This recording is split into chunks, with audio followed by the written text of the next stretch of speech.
Deputy Speaker, I'm very pleased to be able to contribute to this excellent motion put forward by the member for Central Wheatbelt that this House condemns Bill Shorten and the Federal Labor Party for its destructive plan to shut down Western Australia's live sheep export industry and calls on the McGowan government to stand up and fight to save an industry which generates hundreds of jobs in Western Australia.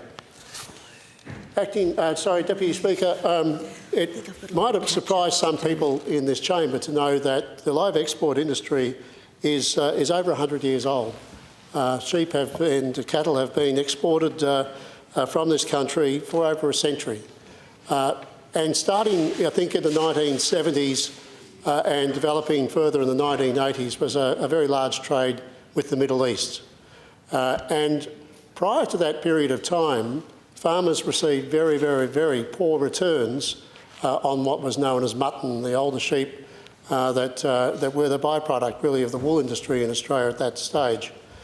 And what happened in the 70s was that we saw a huge increase in the value of sheep, especially wethers, for meat into countries, I think initially into countries like Saudi Arabia, but also other smaller countries in the Middle East that we saw come into that market.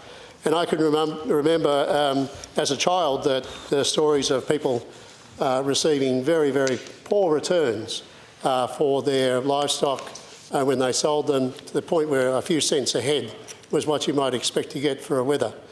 That turned around in the late 1970s. The first time I signed a contract to a live exporter was now 40 years ago. I'm involved in the trade, and I know the member for Maylands has her views on animal welfare. But over 40 years ago now, since I first signed a contract, and at that stage, as I recall, I think the price was something in the vicinity of $30 on property, which was 800 miles north of Perth. So big money in the 1970s. And a big turnaround from getting nothing.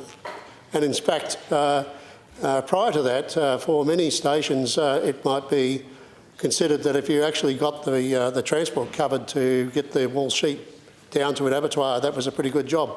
And that's about all you'd expect. There was very, very poor returns from the sale of meat. And although the sheep market has retracted in recent years, it's still a very important industry in some of our electorates.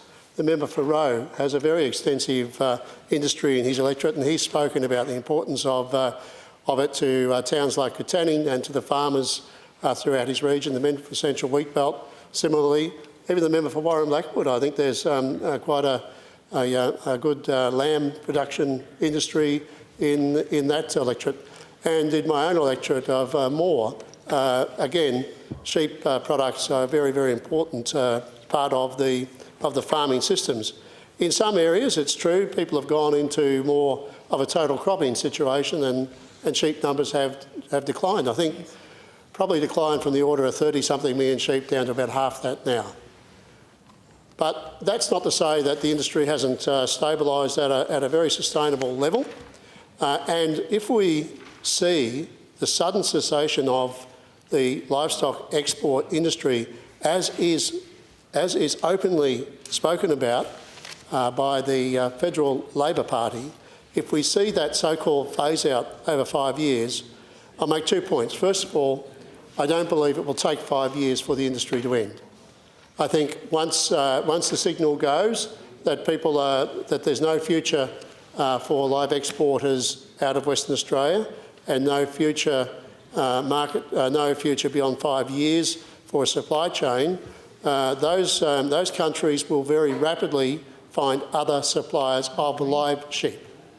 So the export of live sheep to those very same countries will not stop. But what will change will be where those sheep are sourced.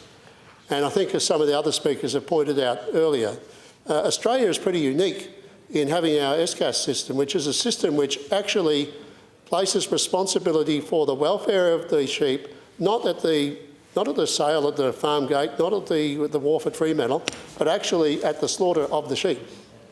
That is unique, and it won't happen.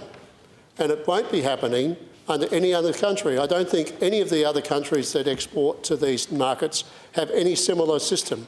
And in fact, what we will see, and is most likely to happen, is that the same numbers of sheep will be sourced from places like Sudan and other places, South Africa, some European countries.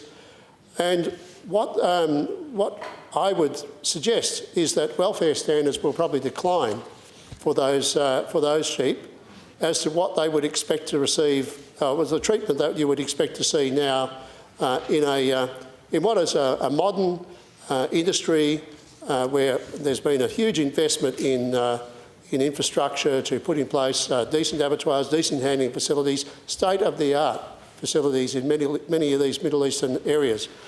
I remember back in the day when, I think it was 60 Minutes, or someone had pictures of sheep being loaded out on the back of a car, or the boot of a car from some market and taken to the backyard and slaughtered. That's not the system that exists now. The system that exists now is a closed loop where the sheep are accounted for all the way through. And yes, we concentrate on the glitches, but we also should look at what are the successes. And the successes are that we have managed to produce an industry which is far and away a more humane supply chain to the Middle East than would be replicated from any other country. And as I say, that supply chain will continue into the future, but it won't be sourced from Western Australia, it'll be sourced from somewhere else. So Western Australian farmers, I think, and Western Australian rural people face a very stark choice on Saturday with the coming election, that if heaven forbid, a Shorten Labor government is elected, that we will see a major component of the Western Australian agricultural industry close down. And I won't believe that it will take 5 years to close down. I think it will shut down much quicker than that. And that brings me to my second point, is what happens then to the sheep in Western Australia, what happens to the price of sheep, what happens to the industry. And I fear it'll go back to what I described back pre-1970s, when sheep were virtually certain classes of sheep, as the member for Roe has outlined. There are different classes of sheep. Some of those more difficult to market sheep will attract virtually no value. They'll be what's called as an NCV. And having lived through the 1980s and early 1990s wool collapse, where at one stage I think our family properties were sharing around 28,000 head of sheep, and that collapsed back to a few thousands very quickly because of the wool crash. But at that stage, I think it was the AWI, I forget who the group was that funded it, but there was an organised, systematic destruction of many sheep, where farmers were paid to actually go out and shoot their sheep. And having had to participate in that rather bizarre and macabre episode, I don't want to see it happen again. And I fear that that may happen again in the future if we close down a market without having an alternative. Now, I've heard the Minister for Agriculture talk at forums where she's spoken about finding new markets and finding new supply chains, etc. Well, those sort of things don't happen overnight. And we're talking about over 1 million head of sheep per year, which will need to have a home. So where will we process those sheep, and what will happen to them? They actually can't just stay on the farm. I mean, the farms are not geared now to running lots of wool sheep. That's not the main game, and I don't think that that will necessarily take care of the problem. That will only find a place to put sheep for a year or two. But eventually, there's going to have to be a turn-off of those sheep. And unless there actually is a viable market and a viable place to put them, it could be that farmers are forced back into that grisly scenario of the 1990s when in selecting 22 to have on the farm, you pick the one with the biggest magazine, because that's what you needed to shoot lots and lots of sheep. It's no fun. So I don't want to see that happen, and I'm very, very concerned about what might happen with this government, which is very, very Canberra-centric. And we know that the areas around New South Wales and other areas, they're not the areas that will be affected by this change. It's the West Australian sheep market, which produces, I think, over 80% of the sheep exports. So this is very much a problem for Western Australia.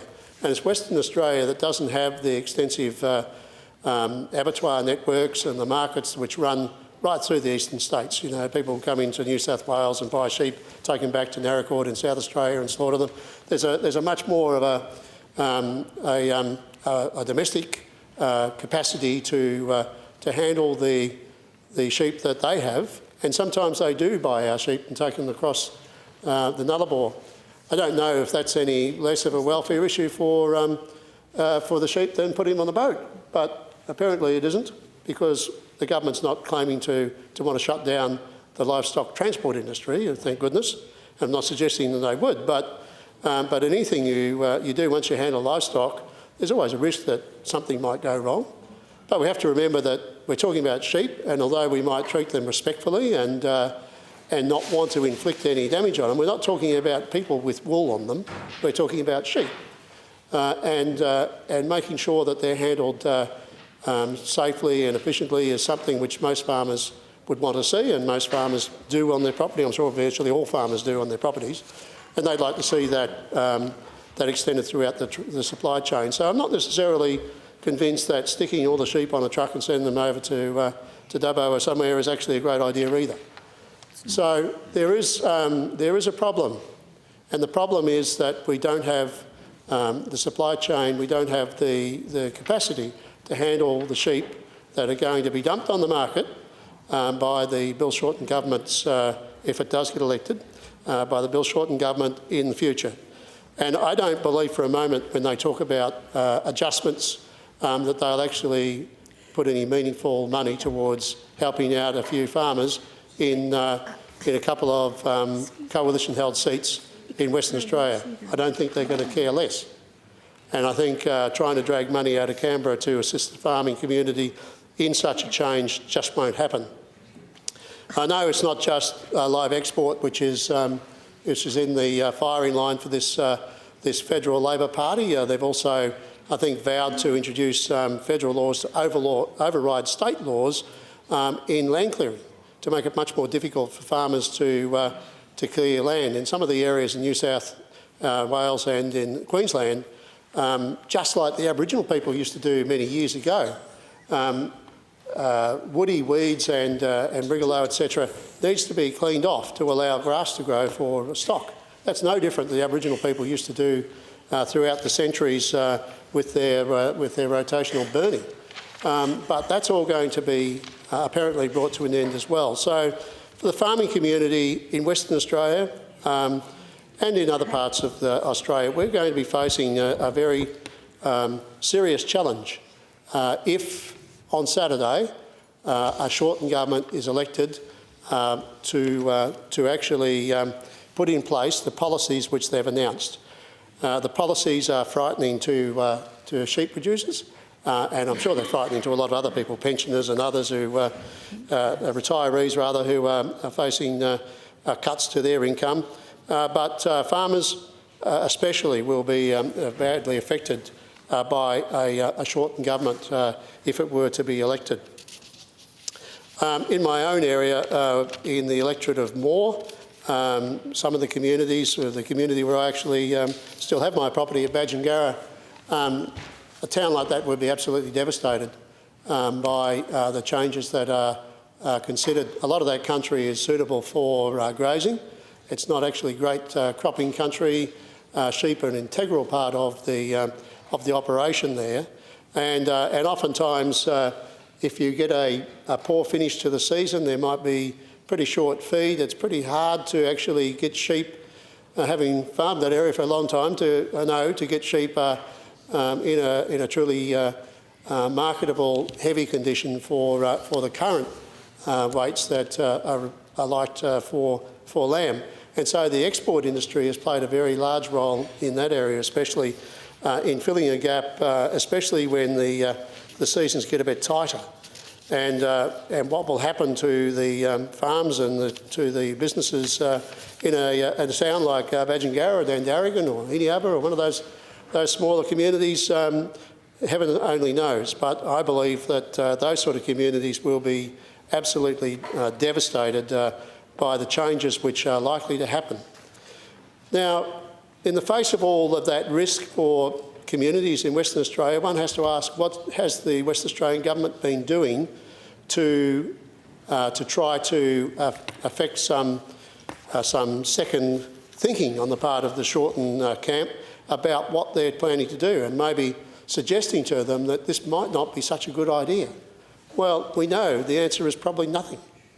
In fact, if you look publicly, the minister only talks about finding alternatives to the livestock export industry, not actually defending the livestock export industry. And as has been pointed out, and as I've seen the pictures of the minister up on the Fremantle traffic bridge, there with the people vowing to shut down the livestock export industry. Now we know that's her mindset, and we know that's the mindset which now pervades this government, as well as the Labor candidates standing for election right throughout the country who hope to form the next government. If this government was dinkum about helping the farmers, it would do some serious research into the issues that I've outlined. Exactly what will be the effect on the West Australian industry, what will be the effect on the communities in regional areas. We have a Minister for Regional Development who happens to also be the Minister for Agriculture, and we're told that's a great thing because you combine the two and they can work hand in hand, but I don't hear anything coming from the Minister for Regional Development about what the effect will be on regional development. Could I have an extension, please? Extension granted, of what the effect might be on regional communities if this change comes in. What about the tiny towns that I've just outlined? What about the town of Katanning, as the member for Roe has spoken about? What about all of those people who rely on it who aren't farmers, the truck drivers, the shearers, all of the rest of the community who are involved in the livestock industry and involved in agriculture generally? If you take out this market, and I don't believe, as I say, that it will end in 5 years, I would think it will shut down very, very quickly. There will be $200 million lost. That $200 million will be devastating to towns in my electorate. It'll be devastating to towns in the member for Roe's electorate and the member for Central Wheatbelt's electorate, and even for some in Warren Blackwoods. Probably won't affect the people from Joondalup, probably won't affect the people from Armidale, might affect some of the guys down in Albany and Chirramunga people. But Labor Party obviously don't care because they don't hold those seats. They don't care what happens to the farmers of Western Australia. They don't care what happens to the workers. What about the rural workers who are going to be affected by this? You really don't even care about the people that formed the Labor Party. Wasn't a bunch of shearers under a tree somewhere in Barcaldrin that actually started your group up? And now you don't care less. You don't care less. You don't care less, Minister.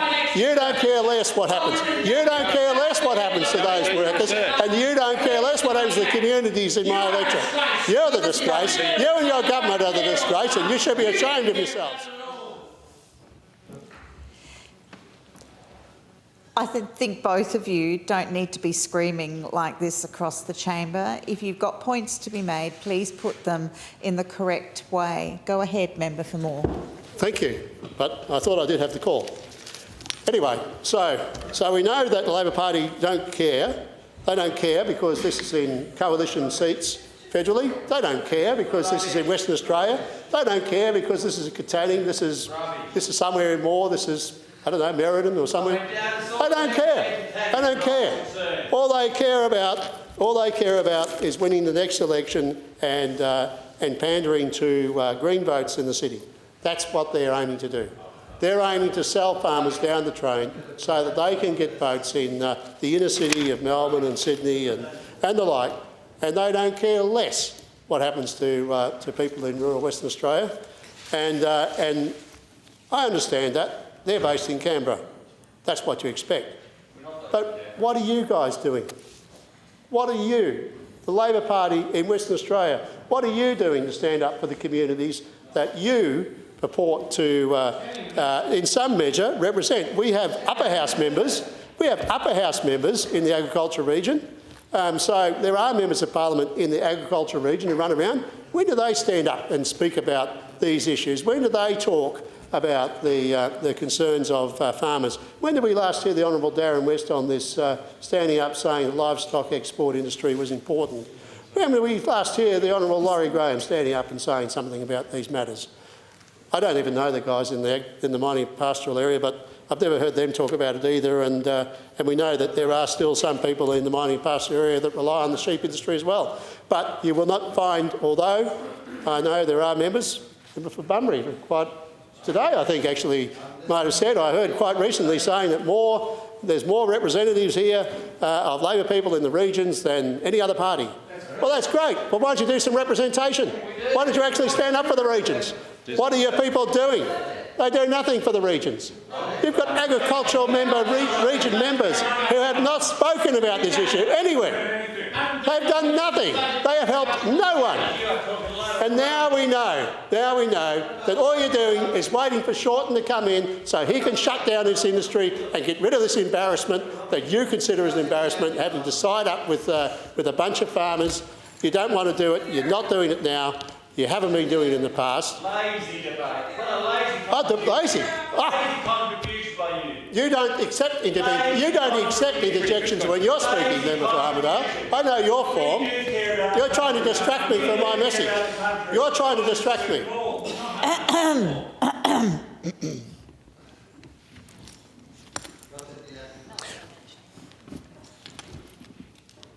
Yes, well, I'd actually quite like to hear from the Minister, representing the Minister on this matter. I believe that the Leader of the House is that person. I don't think they have any story to tell. We know that they've done no modelling on what the effect will be on Western Australia. We know the industry's done plenty of modelling. We know that the price of sheep in Western Australia is highly correlated with the price received through the export markets. So if you take that driver out of there, we'll see, on that alone, we'll see a price collapse. But they haven't looked at what's going to happen to that 1 million extra sheep, 1 million plus extra sheep, and they haven't done any modelling on what will happen to the communities in our electorates because they don't care.